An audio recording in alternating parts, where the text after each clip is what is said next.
La vie est trop courte, commençons par le dessert. Si pour vous la pâtisserie est un mystère, vous êtes au bon endroit. Bienvenue dans l'envers du dessert.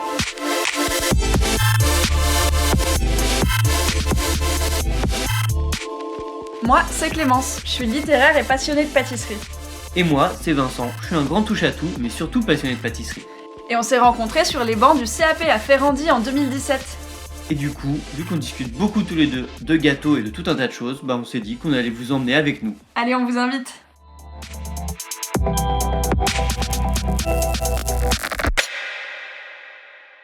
Bonjour, bonsoir. On est ravis de vous retrouver aujourd'hui. Pourquoi il se moque de moi ? Vincent se moque de moi parce que c'est toujours lui qui commence, l'avez-vous remarqué ? Je suis trop contente de vous retrouver aujourd'hui parce qu'on a un nouveau commentaire sur Apple Podcast à vous partager. Alors comme ça, vous aimez pas quand on chante ? Ça a bien marché donc ? Un grand merci à David1829...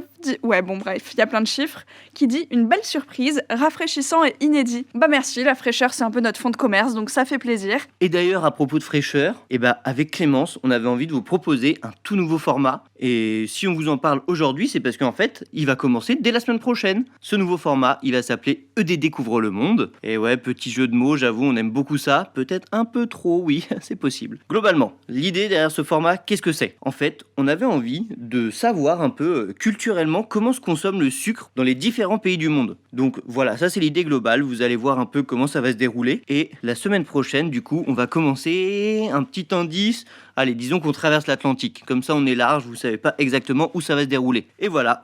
Mais sinon, aujourd'hui, avec qui on se retrouve ? En attendant la semaine prochaine, aujourd'hui, on est avec Tristan Rousselot. Et avec Tristan, on va parler de pain, de viennoiserie, de tours et surtout de fait maison. C'était un sujet qui lui tenait à cœur. Et nous, on était ravis de l'aborder parce qu'on n'en a pas encore parlé. Du coup, pour la suite, on vous laisse écouter. À tout à l'heure ! Cette fois, c'est la bonne.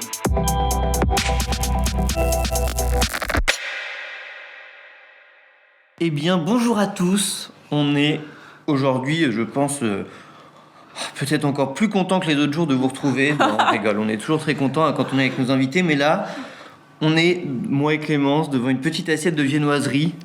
Donc, viennoiserie hybride, on va en parler. Voilà, il y a de l'hybridation là-dedans aussi.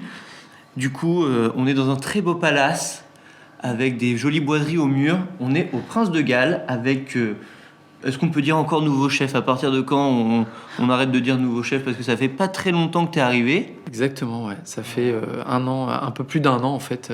Après, il y a eu le Covid forcément. Donc, voilà, le Covid, ça freine. Il y a eu du... Mais ouais, ça fait un peu plus d'un an. On peut... Bon, allez, donc c'est bon, t'es établi. Et du coup, la voix que vous venez d'entendre, c'est Tristan Rousselot. Bonjour Tristan, comment ça va ? Bonjour à tous, ça va très bien. Je suis ravi de vous accueillir ici au Prince de Galles. Moi, pour une fois, je vais dévoiler les coulisses. Enfin, c'est pas du tout pour une fois, on le fait tout le temps. Mais en gros, on avait très envie depuis un moment de rencontrer Tristan. Et on se creusait un petit peu la tête. On se disait, mais de quoi on peut parler avec Tristan qui n'ait pas déjà été dit ? Ou est-ce qu'il y a un sujet qui lui tient à cœur ? On avait envie de parler avec Tristan, mais pas de n'importe quoi. Et du coup, le plus simple, c'est qu'on lui a demandé. Et t'avais une idée très précise tout de suite. Exactement, la viennoiserie, parce que c'est vraiment un sujet qui me tient à cœur, donc c'est pour ça que je suis ravi de vous accueillir avec les viennoiseries aujourd'hui. Voilà. Donc on a fait du classique avec le croissant et le pain au chocolat, mais il y a aussi ce qu'on appelle hybride un peu, donc où on mêle pâtisserie et viennoiserie dans le même dessert. Tu peux peut-être commencer par nous raconter ce qu'on a dans notre assiette. Là, c'est un cookie brioche, c'est ça ? Voilà, c'est ça. Donc en fait, l'idée c'est d'associer une pâte à brioche avec un savoir-faire un peu plus pâtissier, avec à l'intérieur une ganache, et on a dessus ce qu'on appelle un craquelin cookie en fait, pour avoir un jeu de texture sur 3 formes, donc avec le moelleux de la brioche, le crémeux de la ganache et cette texture très cookie croustillante qui va apporter beaucoup de mâche et voilà, pour se régaler quoi. Et est-ce que la démarche qu'il y a eu derrière du coup cette petite création, c'était un peu de rendre peut-être la boulangerie, la partie boulangerie un peu plus sexy, parce que c'est vrai qu'on a l'impression que la pâtisserie est très mise en avant, un peu moins que la boulangerie. Attends, juste avant de te laisser répondre, je vais juste préciser pour ceux qui nous écoutent et qui ne savent peut-être pas qu'un craquelin, c'est en fait cette fine couche de crumble qu'on met sur les choux pour qu'ils poussent de manière uniforme. Enfin, je voulais juste préciser. Ajoute une petite couche en effet croustillante. Un peu croustillante. Voilà, pardon. Exactement. Maintenant tu peux répondre. Non, en fait, déjà, moi, je pense que le métier de boulanger et de ce qu'on appelle tourrier, hein, vraiment le travail de la pâte, c'est une expertise qui est vraiment à part de la pâtisserie et qui demande aussi beaucoup, beaucoup de travail pour maîtriser la matière. Donc, je pense qu'aujourd'hui, c'est pas assez développé. Ça commence vraiment. Il y a des choses extraordinaires qui sont faites. Mais je pense que c'est un peu l'avenir de ce dont on va parler dans les années à venir, encore plus que la pâtisserie. Et moi, je suis un gros consommateur de viennoiserie et de brioche, vraiment de trucs, tout ça en tout genre. Donc, ouais, non, je pense que c'est cool. Mais moi, je me suis toujours demandé, enfin toujours, depuis que j'ai fait un CAP pâtisserie, pourquoi il n'y a pas de CAP tourrier ? Il y a un CAP pâtissier, un CAP boulanger, mais il n'y a pas de CAP tourrier. Parce qu'on a coutume de dire que le tourrier, c'est vraiment celui qui fait les pâtes, qui travaille à la fois la farine et le beurre, et donc qui est pile entre les deux. Bah, exactement. Bah, après, nous, quand on fait nos recrutements dans les hôtels, on demande quand même pas mal de polyvalence, sauf peut-être les hôtels qui ont une boulangerie à part entière dans leur labo, où ils recrutent vraiment que des boulangers. Mais nous, on demande quand même beaucoup de polyvalence. Après, tourrier, non, ça n'existe pas aujourd'hui, que des gens tourriers. Et je pense que c'est difficile aujourd'hui de trouver vraiment que des tourriers de métier. Et pourtant, c'est une expertise, hein, comme je disais, vraiment à part entière et qui est hyper importante pour l'avenir du métier, quoi. Et est-ce que tu penses aussi que c'est une expertise peut-être qui se perd un peu ?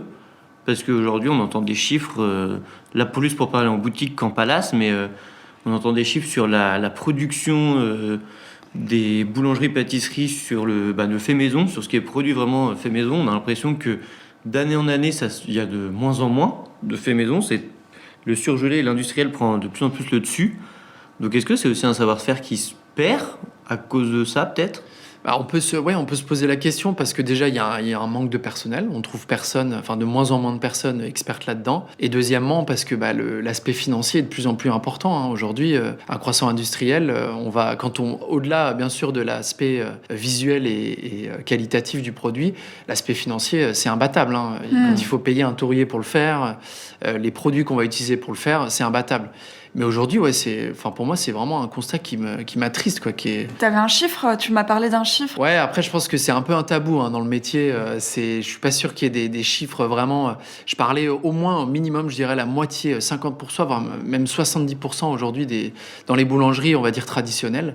70% de la viennoiserie, je pense, est faite en usine. Et c'est dramatique, quoi, parce que on perd le métier et en plus on perd en goût, hein. On va uniformiser aujourd'hui la viennoiserie sur un goût qui est plat, un feuilleté qui est beaucoup moins intéressant que ce que je vous présente là aujourd'hui. Et c'est super triste, c'est hyper triste. D'ailleurs, il y a deux vices derrière ça, mais le premier, c'est principalement que, en gros, on perd en goût et en variété de goût, donc les goûts sont uniformisés, et le client aura tendance à se perdre parce qu'il va se dire qu'un croissant un peu irrégulier, il est raté, et il ira chercher les croissants qui sont parfaits, comme sur les photos, et tous les mêmes, sauf qu'en fait, ça ne garantit rien. Ouais. Et puis par ailleurs, il y a plein de croissants qui sont plus au beurre, et qui sont à la margarine. Mais je dois dire que j'ai appris qu'il y avait récemment une marque label qui s'appelle Boulanger de France, qui certifie que toutes les viennoiseries et tous les produits sont faits sur place. D'accord. Ouais. Et ça fait moins d'1 an que ça existe, donc je dis ça pour tout le monde, les kidam que nous sommes.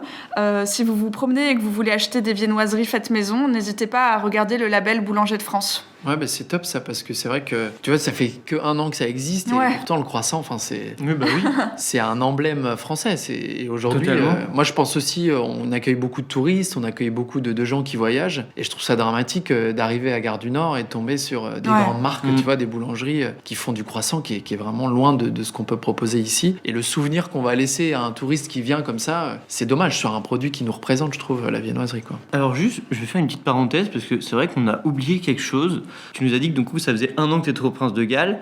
Mais est-ce qu'on peut avoir en 2-3 lignes, pour peut-être les gens qui te connaissent moins, ton parcours ? Parce que normalement, on commence les épisodes par ça. Qui es-tu ? Mais là, on est rentré dans le vif du sujet parce qu'on a les viennoiseries devant nous. C'était trop tentant. Ça sent mais ouais, est-ce que tu peux déjà nous dire un peu ce qui t'a amené au Prince de Galles rapidement en 2-3 lignes, et on reprendra. Mais... Ok, écoute, moi je suis originaire de Savoie, donc j'ai fait d'abord de la cuisine. Après, j'ai découvert un super pâtissier qui m'a un peu donné le goût pour la pâtisserie. Et après, j'ai fait, si tu veux, des maisons en Savoie. J'ai fait le Chablis Chabichou à Courchevel. Ah bah Ah. justement, Géraldine, elle en parle. Géraldine ouais. Martens. Bah, l'épisode qui est sorti avec elle, ouais, en effet, elle dit qu'elle a découvert elle aussi La pâtisserie là-bas. Enfin, Ah ouais, les d'accord, laboratoires je de savais pas. pâtisserie. Pendant ses vacances, elle y a travaillé une petite semaine où, ouais. D'accord. où elle y allait. Ah, mais c'est marrant ça. Enfin, travailler, écoute, en c'est- gros, elle y a passé la Oui. semaine à faire de la pâtisserie au lieu de faire du ski avec ses parents. Ah, c'est parfait. Je la connais, tu vois, et on n'en a jamais parlé. Ah bah, donc, écoutez. c'est assez drôle. Et donc après le Chabichou, donc ouais, c'est une expérience marquante. J'ai rencontré Damien Piccioneri Mhm. qui était là-bas à ce moment-là en poste, et c'est lui avec les expériences à Paris qui m'a un peu conseillé de monter à Paris. Et je suis allé au Fouquet's, donc j'y ai travaillé 3 ans. Et là-bas, si tu veux, j'ai entrepris le concours du meilleur pâtissier sur France 2. Ça s'appelle Qui sera le prochain grand pâtissier sur France 2. C'est une émission qui n'existe plus, mais bon, en tout cas pour moi c'était une expérience extraordinaire. Mais il y a des jolis noms ouais, qui ont participé. Bah, Léandre Vivier, notamment, qui a fait un épisode avec nous, qui avait gagné, Ouais. je sais plus quelle Ouais, année. c'est ça, mais... ouais. L'année juste après moi. Ouais. Ok. La 4e saison, qui était malheureusement la dernière. Et donc là, j'ai rencontré Christophe Michalak, Mhm. qui m'a ensuite embauché. Mais c'est un peu son vivier, tu sais, cette émission, parce qu'il Ouais, c'est vrai. a embauché Yann Mengui, il a Ouais. embauché Ophélie Barès. Donc, du coup, moi, j'étais l'heureux candidat de la 3e saison. Et donc, j'ai fait 2 années avec Christophe qui était extraordinaire. Et après, j'ai fait un peu de formation au Ritz, à l'école Ritz-Escoffier, Mhm. pendant 1 an et demi. Et après, je suis arrivé au Prince de Galles. Waouh. Bah, des jolies maisons et un joli parcours. Est-ce que ici au Prince de Galles, on a compris que la viennoiserie, ça te tenait à cœur? Est-ce que quand t'es arrivé, déjà la viennoiserie était gérée par les pâtissiers ou t'as voulu instaurer ça Alors non, j'ai instauré ça en arrivant ici. Ok. Après, aujourd'hui, on fonctionne avec un remplissage d'hôtel quand même qui nous permet de faire la viennoiserie sur place. Mhm. Parce que vraiment, la viennoiserie, au-delà de l'expertise, ça demande du matériel supplémentaire, ça demande un labo assez grand pour le faire. Donc aujourd'hui, quand on atteindra des TO qui étaient ceux d'avant Covid, on verra aussi comment ça s'organise. Attends, des pour la TO? viennoiserie. Des TO, des taux d'occupation. C'est un peu un jargon pro, mais voilà, un taux de remplissage en fait de l'hôtel. Et mais en tout cas, dans tous les cas, quand c'est pas fait maison, on s'entoure d'artisans, bien entendu. Et avant que j'arrive et après que je sois arrivé, c'est pas de la viennoiserie surgelée. Hein. Oui, ça, on imagine bien, mais Il y a aussi des noms qui travaillent aussi pour faire rayonner le savoir-faire, l'artisanat comme ça, et proposer à une clientèle qui est de la qualité aussi, quoi. Vas-y. Ok. Pose ta question. Parce que Clémence rapproche l'assiette du micro. Oui, j'ai hyper envie de vous faire une session ASMR pendant que Tristan va nous parler un petit peu de sa vision des pâtisseries hybrides, enfin des viennoiseries Oui, c'est ça. pâtisseries. Mais attends, on va faire écouter le croissant. Tu crois Allez, qu'on peut y vas-y. arriver? Faisons une petite pause ASMR, puis... Attends, je vais faire avec les mains. Ouais, allons-y avec Clémence. Oh là là, incroyable. J'en ai mis Bon, alors partout. c'est incroyable, on espère que ce sera bien capté au micro, mais le rendu est assez incroyable, et puis évidemment maintenant Clémence va goûter, parce que ce serait dommage de se priver. Mais du coup, parce qu'on a l'assiette juste devant nous, est-ce que cette hybridation, est-ce que c'est la première que t'es tentée, ce petit brioche cookie? Alors, brioche cookie, oui. Après, si tu veux, en fait, on propose un tea time aujourd'hui, hors Covid, bien sûr, Oh là là, à l'hôtel, où, si tu veux, on travaille en 3 thèmes. Donc, il y a 3 pièces.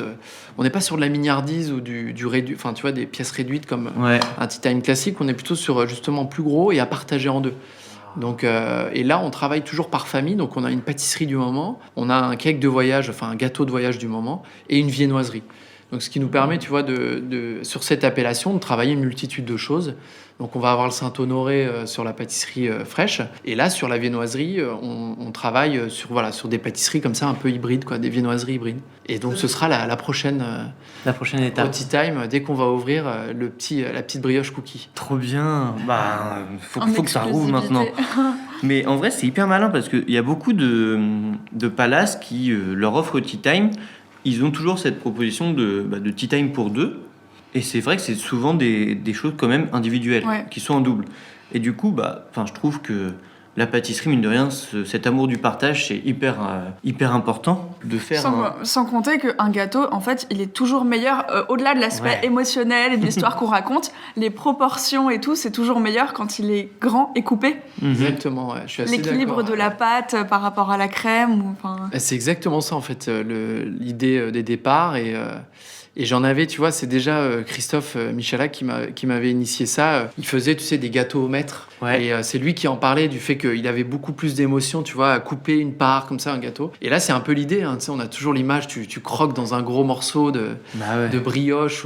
Et donc, effectivement, même nous, en tant que pâtissier, tu vois, on s'éclate plus à décorer, à imaginer des pièces comme ça, à partager que sur des petites pièces où, tu vois, on s'embête beaucoup de manipulations, tu vois, où forcément le résultat est pas toujours ce qu'on attend, quoi. Et moi, j'ai une question parce que du coup, quand on écoute ton parcours, on voit que déjà, tu as commencé en cuisine, certes, et ensuite, tu as fait l'émission de pâtisserie. Donc, c'est quand même un challenge assez particulier parce que c'est à la fois un concours et à la fois une représentation télé. Donc, c'est quand même, il y a des enjeux particuliers. Ensuite, tu es allé en boutique avec Christophe Michalak.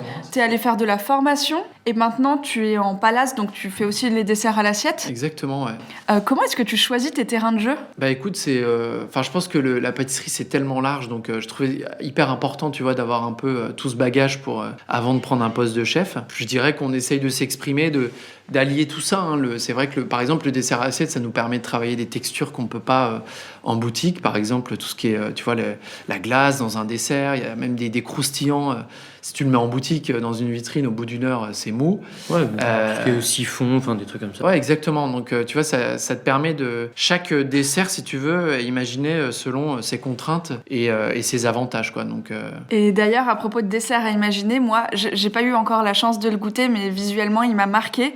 J'aimerais que tu me racontes comment est venue ton idée du millefeuille, ta revisite du millefeuille. Bah écoute, ouais, le millefeuille, déjà je trouve que l'idée c'était, je voulais faire un millefeuille parce que je trouve qu'il y a des représentations de millefeuille sur Paris que j'adore, que j'ai vu, notamment celui de Maxence Barbeau au Shangri-La. J'aime beaucoup ce millefeuille et en fait si tu veux j'avais envie de faire le nôtre, quoi. Et les sacristains, j'aimais bien ce petit côté ludique, tu vois, où ça se casse déjà très facilement. Donc, est-ce que tu peux expliquer ce que c'est les sacristains ? Alors sacristain, c'est tout simplement un feuilletage qui est sucré. Et ensuite qui est torsadé, caramélisé, cuit et caramélisé. Et en fait, c'est aussi parti d'un constat. Moi, j'ai horreur, tu sais, de certaines pâtisseries où le feuilletage n'est pas cuit. Ça arrive, parce qu'un feuilletage, pour que ce soit bien caramélisé, bien cuit, il faut que ça cuise longtemps. Et certaines pâtisseries, quand tu manges et le feuilletage est pas cuit, c'est horrible, parce qu'il y a un goût de pâte et de beurre pas très bon, quoi. Puis, donc, dis-moi si je me trompe, mais pour moi, un feuilletage, déjà, ça devrait avoir une texture croustillante, et c'est vrai que quand c'est pas assez cuit, c'est plutôt mou qu'autre chose. Ouais, c'est mou, tu sais, t'as une espèce de densité d'une mâche, c'est désagréable. Et donc en fait, le sacristain, ça nous permet vraiment d'avoir un feuilletage très cuit et très caramélisé. Et en plus, on le dresse minute, donc on a, tu vois, on parlait des avantages du dessert à l'assiette. Ouais. On a un croustillant qui est incomparable, contrairement, tu vois, à des millefeuilles qu'on peut monter toute la journée. Et en plus, tu vois, il y a l'aspect ludique, c'est facile à manger. Et on finit, tu vois, souvent les gens, on les voit, ils prennent un morceau de sacristain et puis tu sais, ils prennent de la crème comme ça, ils mangent. Il y en a même qui m'ont dit ce serait sympa, tu vois, de le faire déstructurer avec le pot de crème et les Mikado comme ça sur le côté. Donc, toujours plus loin. Voilà, c'est ça. Ouais. L'idée est assez ludique et au moins ça nous permet, tu vois, de nous approprier le millefeuille et de faire notre version, quoi. En tout cas, c'est hyper intéressant. Je trouve que le millefeuille, c'est quand même un gâteau qui existe depuis. Je saurais pas dire le nombre d'années, mais j'étais clairement pas né. Et pourtant, même aujourd'hui encore, il y a plein de revisites, il y a encore plein de versions qui émergent. On a l'impression que la créativité en pâtisserie, on se demande où est-ce qu'elle va s'arrêter, quoi. Ouais, bah c'est aussi nous notre challenge, hein, notre boulot d'imaginer. Et puis je pense que c'est aussi quand un pâtissier se sent bien, tu vois, dans l'environnement où il est, dans l'entreprise dans laquelle il évolue, si on lui laisse les moyens de faire un peu tout ce qu'il veut, bah il y a une créativité qui peut éclater. Et il y a effectivement des choses qui naissent de ouf et c'est super cool, quoi, parce qu'aujourd'hui c'est effectivement infini, quoi. Et donc, pour en revenir encore à cette brioche cookie, est-ce que pour toi, le futur un peu de cette créativité, c'est de mélanger des univers ? Ouais, je pense qu'aujourd'hui on a, tu sais, on a une sélection déjà des matières premières qui est un peu plus poussée en pâtisserie, qui était un truc quand même très propre à la cuisine à la base. Ouais, c'est vrai, c'est vrai. Et aujourd'hui, voilà, on fait attention au beurre qu'on va utiliser, à la vanille qu'on va utiliser, quel chocolat. Donc là-dessus, je pense que c'est l'avenir aussi de la pâtisserie. Et deuxièmement, ouais, c'est mêler les univers, le tour, la viennoiserie, la boulangerie, la pâtisserie, tout ça, et ça va faire naître des trucs trop bien, quoi. Mais du coup, Comment tu l'appelles, cette brioche cookie? Parce que Bah, j'ai pas trouvé le nom. c'est ça, c'est le problème, parce que le brownie cookie, on appelle ça le brookie. Ouais. Donc c'est déjà Ça aurait pris. pu être ça, mais Bah oui, c'est déjà vraiment- pris, zut. Non, mais après, il n'y a pas. Faut si tu trouver veux, des il y a noms pas maintenant. forcément de nom, faut venir le goûter, quoi. Écoute, on va réfléchir, on va brainstormer. C'est ça. On va faire une demande. Ah ouais, tiens, on peut demander. Comment tu le nommerais? C'est vrai que... Non, je le fixe depuis 2 minutes en espérant de trouver l'inspiration, mais là, je l'ai pas pour Il l'instant. va falloir le goûter, peut-être. Bah Tu ouais, veux non, goûter mais sûrement. Vas-y, goûte Vince. C'est vrai, on goûte en direct. Bon, bah, ok. Je vais goûter en direct, alors. C'est des Après, petites touches de chocolat au lait. Ouais, alors il y a lait et noir sur Ok. le dessus. La ganache est un peu de noisette. Mmh. La brioche légèrement vanillée. Et le cookie, tu sais, on utilise des. Il y a un peu d'ASMR là aussi. Non, mais on peut couper en Je vrai. pense qu'il y a sacrément de la SMR parce que Waouh. les textures dont on parle. Bon, en fait, si vous voyez pas, la ganache est au centre. Du coup, là, dans ma première bouchée, j'ai eu que de la brioche et du cookie, mais déjà, je vois très bien le croustillant du cookie et le moelleux de la brioche, c'est assez fou. Je te crois. Je vais m'arrêter là pour l'enregistrement pour pas trop vous faire saliver. Je reprendrai plus tard. Vous inquiétez Mais- pas, ça sera fini. Ah oui, ça, y a pas de doute. Mais cette première bouchée déjà est C'est d'une joli. gourmandise folle. Voilà, j'ai trop hâte de goûter. Non, mais tu vois, c'est vraiment le. Après, c'est aussi ça, et ça nous permet de. Tu vois, les textures, on dit. Nous, on en profite, hein. Franchement, au Tea Time, les viennoiseries, on les cuit pas le matin. On les cuit au moment, tu vois. Ah bah oui. Et ça nous permet d'avoir des textures aussi de fou, quoi. Mais après, aussi, dans la viennoiserie, le pain, tout ça, l'utilisation des matières premières, c'est aussi un moyen de voir tu sais, comment elle dure dans le temps. Et aujourd'hui, Ah. quand tu prends, tu vois, des baguettes blanches, même le soir, elles sont un peu plus sèches. Mais quand tu prends, tu vois, des pains avec des mie un peu plus riches, un peu plus avec plus de caractère, c'est du pain que tu peux garder, tu vois, dans un torchon, tu le gardes 2-3 jours sans problème, quoi. Ah, pour le coup, c'est dans un autre palace qu'on avait eu la chance de visiter un peu, c'est au Bristol. Ouais, Ils ont le moulin qui a été installé par Roland Feuillas. ouais. Et en fait, il meule. Putain, c'est quoi le. Comment on utilise le verbe moudre Il moue. Ouais, voilà. Il moue, je pense. il- Ils Ouais, font mais- leur farine en fait Voilà. sur place finalement. Ouais, bien sûr. Ils font le pain qui s'appelle pain vivant, c'est ça? Exactement, ouais. Ouais, C'est la dynamique du pain vivant, et du coup, c'est des farines anciennes. ouais, c'est Le ça. corazan. Mais, Mais c'est top. On a l'impression que ça aussi, ça revient beaucoup Ouais. actuellement de reprendre pas des produits, plutôt des matières premières qui s'utilisaient beaucoup plus avant. On a l'impression que ça revient beaucoup, même le levain. Aujourd'hui, j'ai l'impression que c'est hyper utilisé, hyper dans l'air du temps. Donc toutes ces choses-là, en fait, c'est marrant parce que on veut simplifier les choses Ouais. en revenant à des choses assez plus rustiques, plus simples.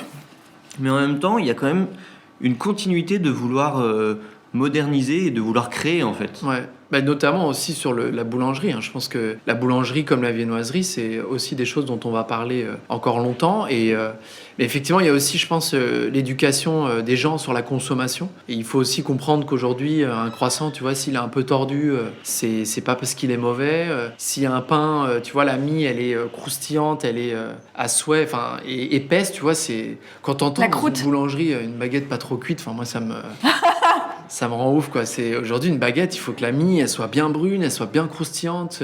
Et je pense que voilà, c'est un peu standardisé sur un truc c'est une image falsifiée en fait. Ouais. Je sais plus avec qui on parlait de ça, mais il nous disait, mais les gens, ils ont des dents en fait, il faut croquer. Et c'est ouf aujourd'hui. tu le vas pain, chez c'est pour McDo, avoir un plein de burger, matière. C'est mou, quoi. Ouais, ça c'est clair. Tu vois, pour moi, un burger, tu peux pas ouvrir la bouche tellement il est grand, le croustillant, la mâche, les choses comme ça. Ouais. Et aujourd'hui, je pense que ouais, dans les habitudes alimentaires, on a plus de dents, quoi. Mais Mhm. Mais oui, c'est ça, le pain bien blanc, pas trop cuit. ouais, exactement. Il faut garder voilà, une baguette bien croustillante, les pains avec des mie, alors bon, pas trop épaisse bien sûr, mais une mie bien croustillante, bien cuit. C'est hyper important. Déjà, même, tu vois, on entend aussi des gens, des habitudes alimentaires qui changent parce qu'il y a dans la digestion, le gluten aujourd'hui qui c'est Ouais. beaucoup moins assimilable du fait des panifications très rapides. Ouais. On a mais aujourd'hui, quand tu fais une panification lente, après il y a bien sûr le levain, les habitudes peuvent changer aussi, parce qu'un levain ça va apporter un peu d'acidité. Si tu contrôles cette acidité, pas trop, et tu as aussi des saveurs qui vont se développer qui sont extraordinaires. Et c'est vraiment réhabituer les gens à manger le pain comme avant en fait. Mais Tristan, on va te retrouver en boulangerie. Bah pourquoi pas. Moi, je le vois là, dans 3 ans, t'es en boulangerie. Non, mais surtout, moi je trouve ça dommage aujourd'hui quand tu fais des grandes surfaces, tu es obligé d'aller chercher la petite tomate bio En été, tu es obligé d'aller chercher. Avant, on réfléchissait pas à tout ça. Avant, on rentrait dans une boulangerie, on savait, la boulangerie, le pain, il était fait avec une bonne farine. Tu allais chez ton marchand de légumes, tu n'avais pas besoin de chercher la traçabilité. Et je trouve qu'il y a une norme aujourd'hui dans les habitudes alimentaires qui est dommage, qui est terrible. Et on réfléchit que argent. Et je pense qu'il faut. Ouais, bah ça. D'ailleurs, quelle éducation au goût est-ce que tu as reçue, toi ? Moi, je pense que c'est aussi ça qui m'a permis d'aller vers les métiers de bouche. J'ai une maman qui était mère au foyer, donc elle avait du temps, on va dire, pour faire les petits plats maison. Donc, tu rentrais le soir, voilà, on n'avait pas de boîte ou pas de plat tout fait. Donc ça, c'est, je pense, un avantage pour, si tu veux, pour l'éducation culinaire. Hein, donc. Ouais. Totalement. Je pense que déjà, ça joue beaucoup. Et quel conseil tu pourrais donner à une personne qui va dans une boulangerie et qui, peut-être, parce que je pense qu'en effet, tu as une éducation, mais qui s'est fait sur le long terme, et il y a des gens qui peuvent déjà peut-être pas s'en rendre compte. Vu comment travaillent les industriels, honnêtement, c'est quand même C'est difficile, assez remarquable. Je pense que c'est compliqué de savoir faire la différence. Est-ce que tu aurais un conseil ? Est-ce que toi, tu as un truc pour arriver à percevoir si c'est du fait maison? Bon, là, il y a ce label, du coup, mais vu qu'il est très récent, je pense qu'il n'est pas encore totalement bien implanté partout. Est-ce que tu aurais un conseil à donner pour essayer de percevoir si c'est du fait maison ou pas? Déjà, il faut essayer d'aller tout le temps dans la même boulangerie, de trouver une bonne boulangerie. Et puis, je pense que c'est aussi la relation de confiance qui peut s'instaurer avec ton boulanger, avec la vendeuse, et tout simplement poser la question. Hein, parce que après, sur les pâtisseries, je sais que normalement, si c'est du surgelé, ils doivent l'indiquer. Ouais. Donc ça, c'est pas forcément fait, ou alors, tu sais, c'est fait discrètement dans un coin. Ouais, avec mais juste ces petits logos de la maison. Là. Ou une Astérix. Poser la question, ou tout simplement essayer de goûter d'autres viennoiseries qu'on sait très certainement faites maison, et d'autres viennoiseries. Après, il y a aussi de la viennoiserie maison mal faite. Enfin, il y a... Ouais. Oui. Il faut être curieux, il faut goûter un large panel, on va dire, de viennoiseries, et puis poser la question, tout simplement. Ouais, moi aussi, c'est une question que mes amis me posent de temps en temps, c'est comment tu fais ? Et moi, je réponds toujours la même chose, je réponds il faut connaître son artisan, mais c'est pas à la portée de tout le monde. Et puis ça nécessite aussi déjà de s'y intéresser, quoi. Ouais, exactement. Et puis en fait, aujourd'hui, à Paris, tu as une concentration d'artisans qui font des choses extraordinaires. Et après, dans d'autres villes, il faut plus chercher. Et si tu veux, je pense qu'il y a aussi des habitudes. Déjà, on utilise plus la voiture. Donc, si tu vis à un endroit, tu travailles à un endroit, mais que sur ta route, en fait, tu n'as pas cet artisan, je suis pas sûr que les gens fassent le détour en fait pour aller chercher l'artisan qui fait des choses extraordinaires. Donc ils vont capter une clientèle de centre-ville. Ils vont, par contre, les gens qui vont habiter, ils vont aller dans une grande enseigne qui a plus d'argent pour se payer un emplacement très bien placé autour d'un rond-point.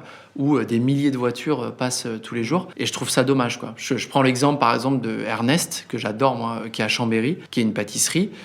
Mes parents, par exemple, passent dans la banlieue de Chambéry, mais vont pas rentrer tous les soirs, par exemple, chercher le pain chez Ernest, parce que ils ont la flemme, tout simplement, ou pas la possibilité, quoi. Donc, faut inverser ça et créer une norme, si tu veux, dans toutes ces enseignes, que ce soit du fait maison, et créer plus encore d'artisanat sur ces produits-là, quoi. J'aime beaucoup dans ton discours le fait que tu rappelles la réalité économique, que tu rappelles que ça coûte cher de produire des viennoiseries sur place, que ça coûte cher en main-d'œuvre, parce que c'est beaucoup de temps, ça nécessite de la place, un laboratoire où tu peux déjà avoir un laminoir, enfin, c'est vraiment travailler avec certaines températures, vu qu'on manipule beaucoup le beurre. Que le beurre AOP, souvent, ça coûte quand même beaucoup plus cher Bien sûr.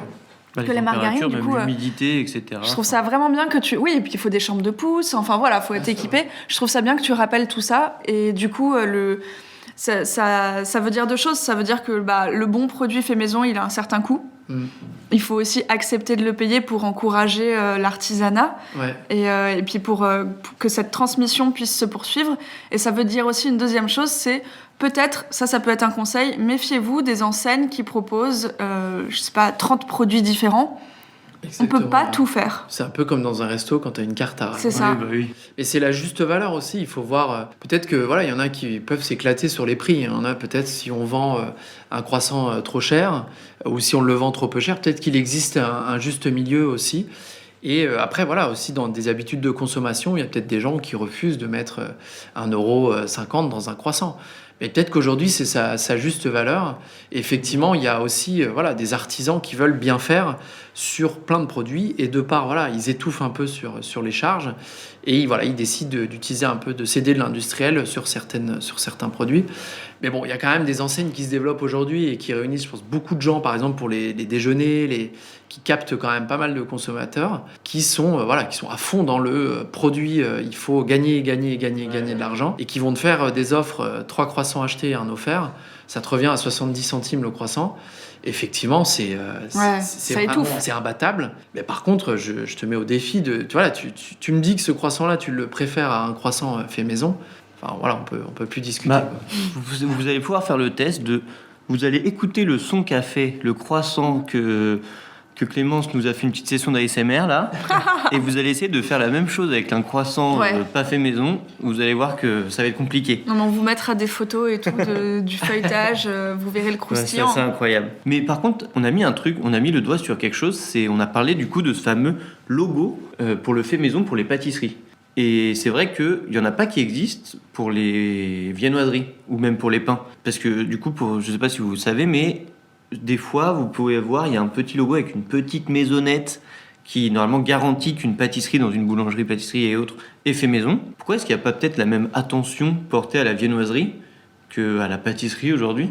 Ouais, c'est une réflexion à avoir. C'est vrai qu'aujourd'hui, boulangerie-pâtisserie, pour avoir marqué boulangerie-pâtisserie, il faut juste faire son pain sur place. Après, les viennoiseries, quand elles sont industrielles, elles sont cuites sur place. Donc c'est pour ça qu'il n'y a pas forcément le logo, tu sais, surgelé. Mais pourquoi pas essayer de créer un cahier des charges plus précis sur le fait maison dans les pâtisseries. Pour garantir aux consommateurs. C'est vrai qu'aujourd'hui, il y a la réalité économique. Des gens, comme je disais, vont pas forcément mettre de l'argent dans les pâtisseries, parce qu'ils n'ont pas envie forcément. Mais il faut pas non plus qu'il y ait tromperie chez le consommateur. Ouais, c'est ça. Il faut pas que quelqu'un vienne en pensant acheter son petit croissant maison, et qu'en fait, c'est du surgelé. Moi, je trouve que ça, ce serait dommage. Donc, pourquoi pas essayer de trouver quelque chose pour contrôler ça, quoi. Ouais, pour offrir plus de lisibilité en fait, plus de transparence, c'est un mot qu'on entend beaucoup. Ouais, de traçabilité. Ouais. Voilà, nous on donne des idées, on est comme ça, à tous ceux qui nous écoutent.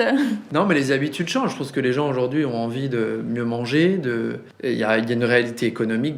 Des fois c'est cher, des fois c'est plus cher, mais c'est dommage en fait, parce que je pense que c'est le fait de consommer plus aussi, de consommer du hors-saison aussi, ça demande ça c'est encore un autre problème. Ouais. Voilà, supplémentaire, mais il faut accepter peut-être de payer un peu plus cher et du maison, quoi. Bon, et du coup, par contre, une chose est sûre, c'est que quand le Prince de Galles rouvrira, la gamme sera fait maison et de saison, on imagine. Oui, de saison, ça, on fait a pas de maison. doute. Ici, on a l'équipe qui travaille pour avec passion, et on sera ravis d'accueillir tout le monde au Tea Time. Trop bien. Petite dernière question pour terminer, mais quel univers t'as envie d'implanter au Tea Time du Prince de Galles ?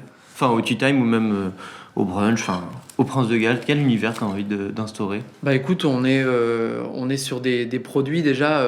Moi, j'aime beaucoup rattacher toutes nos créations à des choses un peu rassurantes. Tu vois, le Saint-Honoré, le Mont Blanc, des appellations qui parlent à tout le monde.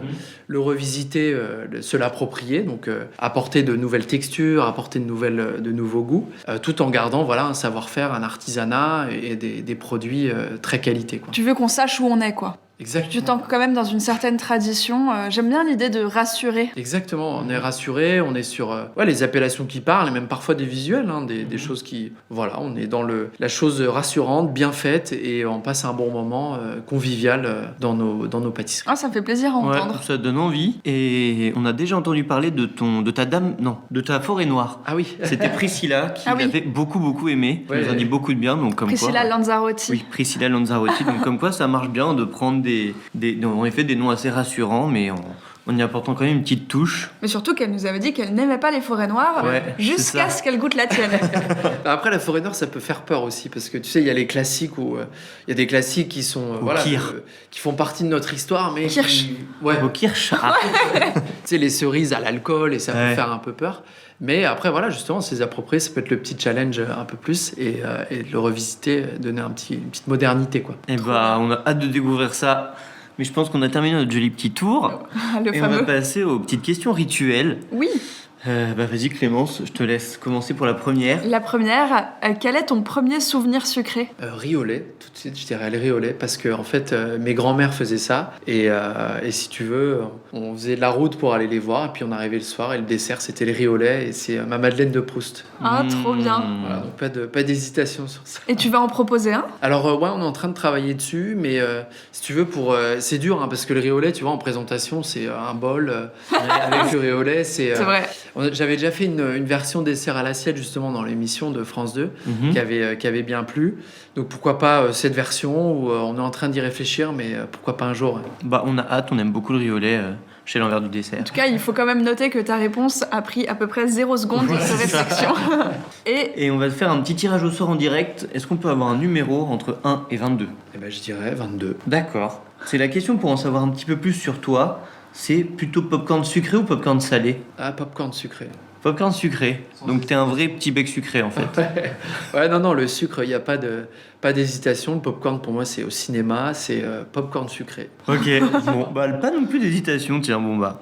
Et peut-être que tu n'auras pas d'hésitation pour la dernière petite question, mais c'est tout simplement, c'est qu'est-ce qu'on peut te souhaiter pour la suite? Eh ben, je dirais, alors déjà me souhaiter à moi et tout le monde, je dirais, parce que c'est une amélioration de la situation. Et puis après, plein de monde au Tea Time, plein de gens, plein de gourmands qui viennent découvrir nos créations, et je serais ravi de les accueillir tous. Trop bien. Écoute, je pense que les gens déjà qui auront entendu cet enregistrement, tu leur auras donné envie. En tout cas, moi, ça m'a beaucoup donné envie. Bon, bah, à très bientôt, on espère. Hein. Et ben, Quand très ça aura vite. rouvert, on sera là. Avec plaisir. Merci Tristan. Salut.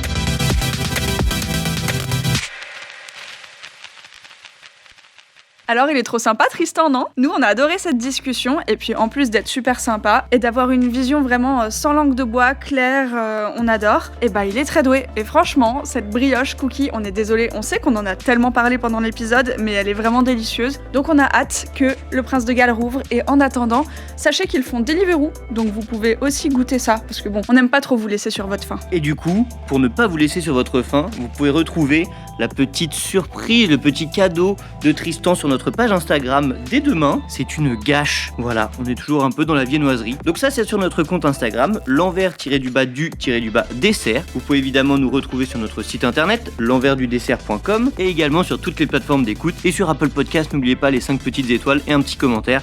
Ça nous fera hyper plaisir. Et sinon, on vous donne rendez-vous la semaine prochaine en Nouvelle-Zélande. Non, vous vous doutez bien que ce n'est pas du tout la Nouvelle-Zélande car je vous avais dit qu'on traversait l'Atlantique. Bon allez, on vous fait des bisous et on vous dit la semaine prochaine pour voyager. Il est hyper drôle Vince, et aussi hyper fort en géographie, mais il a oublié de remercier 12. Alors merci à 12 qui nous fait toujours les musiques et le mixage des épisodes, et nous on vous dit à la semaine prochaine. Bisous! En vrai, je suis hyper fort en géographie, je connais tous les drapeaux du monde, voilà, c'est dit. Allez, bisous, à la semaine prochaine.